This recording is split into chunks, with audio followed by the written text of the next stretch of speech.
Badia del Vallès és un dels municipis més pobres de Catalunya, amb una renda per habitant de 18.000 euros l'any. Aquí treballa l'Eva Moran, que es dedica a l'assistència domiciliària a gent gran que paga el Consell Comarcal del Vallès Occidental.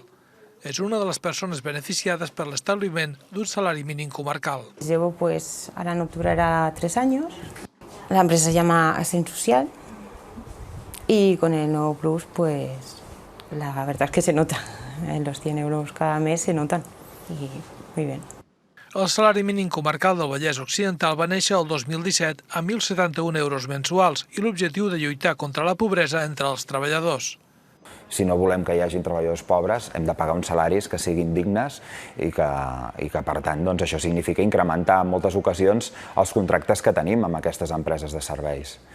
Jo crec que les empreses ho han entès a la perfecció. El salari mínim del Vallès Occidental s'aplica als empleats del Consell Comarcal i als treballadors de les empreses que es contacten per prestar serveis. Els beneficiaris són unes 500 persones. El repte és traslladar aquesta referència als treballadors pobres de les més de 300.000 persones assalariades de la comarca. I això està en mans de la patronal i dels sindicats.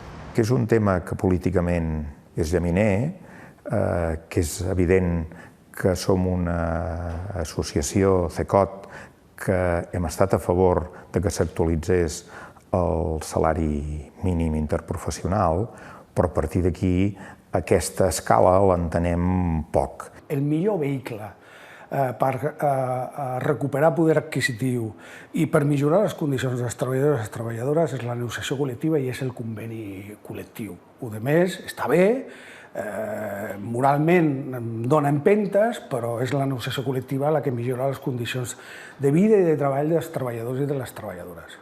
Patronal i sindicats també es van mostrar escèptics en la proposta de crear un salari mínim de referència a Catalunya quan es va anunciar.